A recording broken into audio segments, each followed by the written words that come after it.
Hello hi Gita. વિજય, તું મને એક ફોન પણ નથી કરી શકતો? મને ડર લાગે છે, ખબર છે તને વિજય? સોરી ગીતા, નવું કામ મળ્યું છે ને એટલે થોડું મોડું થઈ ગયું. હું મહેશભાઈનો ફોન લાવવાનો જ ભૂલી ગયો છું. હું આજે બહુ જ બિઝી છું ગીતા, પણ તું જરાય ચિંતા ના કરીશ. ટેન્શન લેવા જેવું કંઈ જ નથી ગીતા. હું અહીં મારું કામ આરામથી કરું છું. વિજય, ગીતા, મારી પાસે હવે વધારે વાત કરવાનો સમય નથી. વાત કરવાનું મન થયું એટલે મેં ફોન કર્યો. અરે આ ઓટો ચલાવવાનું છોડીને ફોન પર કોની સાથે વાત કરી રહ્યો છે?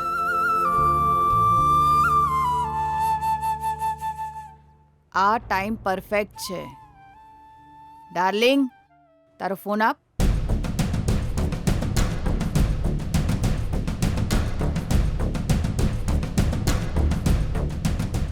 હલો, અહીં ઉદયનગર ચેકપોસ્ટ પાસે એક ઓટોમાં ડ્રગ્સ છે.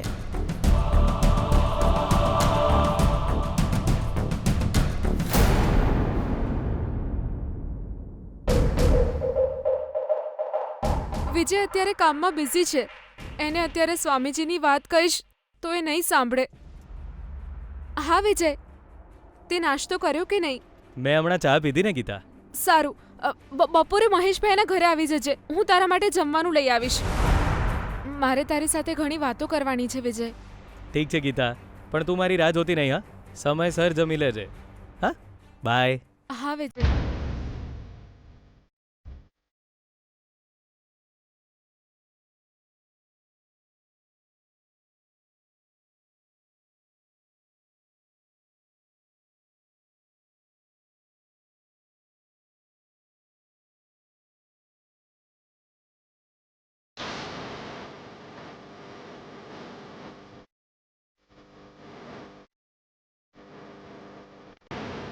આ ઓટો કોની છે?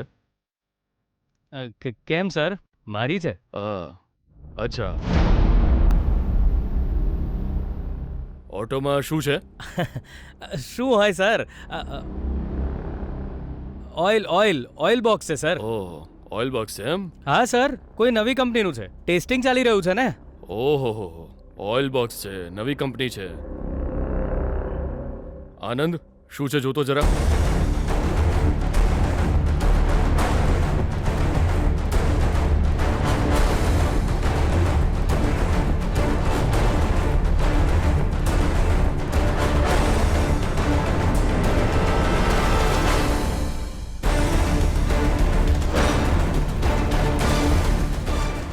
સર, આ જ ઓઇલ બોક્સ છે. ઓહ, આ કંપનીનું કોઈ માણસ તમારી સાથે નથી? હમણાં સુધી મારી સાથે જ હતા સર. થોડી વાર પહેલા જ ઉતરી ગયા એ. ઓહ, ઉતરી ગયા છે. ઉતરી ગયા છે કે ચેકપોસ્ટ જોઈને ભાગી ગયા છે? ના સર. જો સીધી રીતે કહી દે આમાં શું છે, નહીં તો તને પોલીસ સ્ટેશન લઈ જવો પડશે. સર, હું સાચું કહું છું સર. આમાં ઓઇલ જ છે સર. ઓહો, શું છે હે? પોલીસ સાથે રમત રમી રહ્યો છે?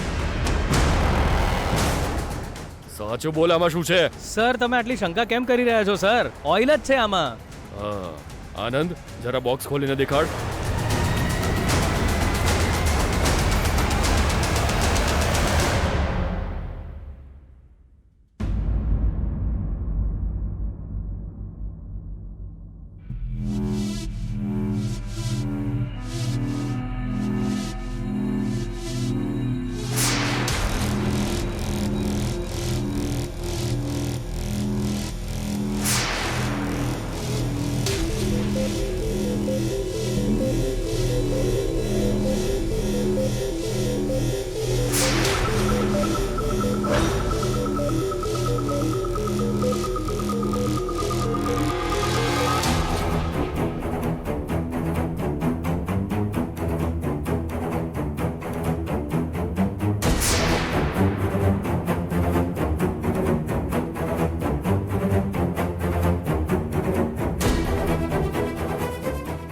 તો આ ઓઇલ બોક્સ છે એમ?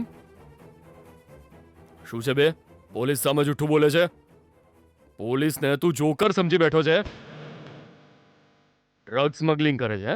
તારે તો સર, ખરેખર મને કંઈ જ ખબર નથી સર. મારો વિશ્વાસ કરો સર, હું આવો માણસ નથી. મને વિશ્વાસ થઈ ગયો છે. હું બધું જ જોઈ રહ્યો છું. એ રિક્ષા જપ્ત કરી લો.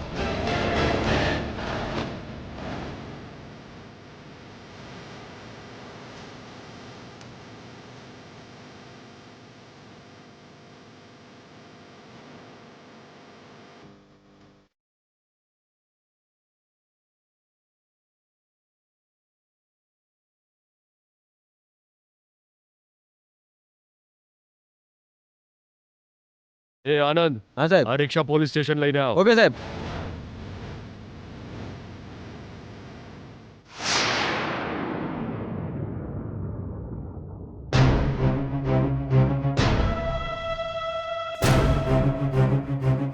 સારું ઠીક છે, તમે એ ફાઇલ મને મોકલાવી દો, હું જોઈ લઈશ. Okay, thank you. Stella, speaker on કર.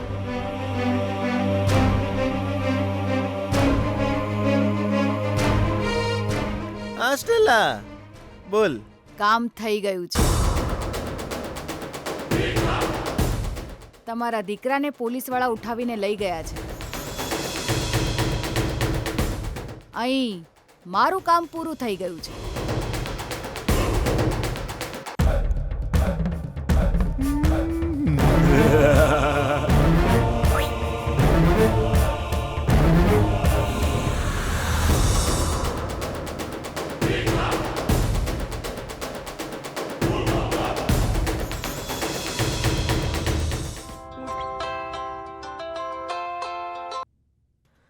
સોરી પપ્પા, હું મહેશભાઈના ઘરે છું. વિજયે સવારથી નાસ્તો નથી કર્યો, ખાધું પણ નથી. એ જ્યાં સુધી નહીં આવે ત્યાં સુધી હું પણ નહીં આવું. એને જમાડીને પછી જ હું આવીશ. બાય પપ્પા.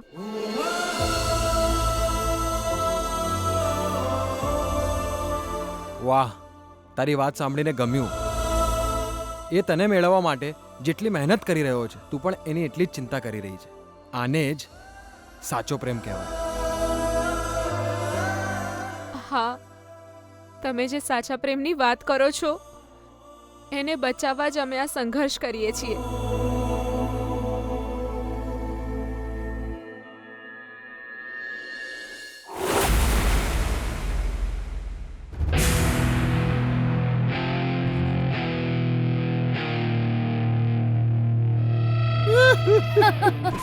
બિચારો તમારો દીકરો. ખરેખર કોઈ ઓઇલ કંપનીનું કામ મળ્યું છે એવું વિચારીને બહુ ખુશ થઈ ગયો હતો. Yes madam, okay madam, thank you madam, કહીને મને બહુ માન આપ્યું એણે. રેસમાં દોડનારા ઘોડા પોતાના પગ પર દોડી રહ્યા છે એવું માનીને અભિમાન કરે છે, કરેક્ટ. પણ ઘોડા પર બેઠેલા ઘોડેસવારના હાથમાં એની લગામ હોય છે એ વાતને લોકો ભૂલી જાય છે.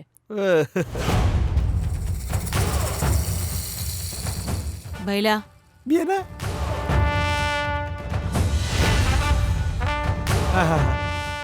સમજી ગયો. Just a minute. 1 મિનિટ.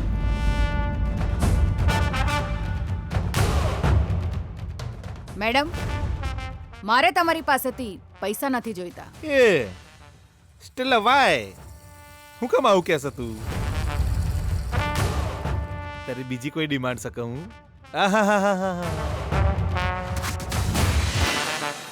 એટલે આપણા બંનેના સંબંધમાં આ પૈસાની વાત વચ્ચે નહીં લાવવાની, હે ને? બેના જો સ્ટેલા, તું આવું વિચારીને તારા પગ પર કુહાડી ના મારે બકા.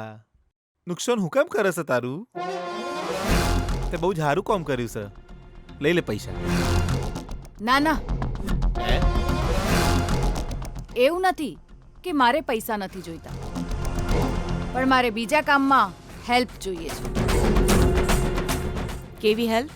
કાલથી દરેક ટોલ નાકા પરથી અમારા વાહનો ચેકિંગ વિના પસાર થવા જોઈએ. બસ એટલું જ ને? અરે એનું કોમ છે. Okay, done. Thank you madam.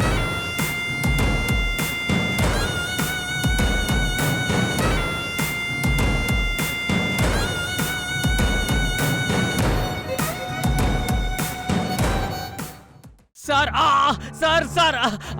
Sir, મારી વાત સાંભળો. મેં કંઈ નથી કર્યું સર.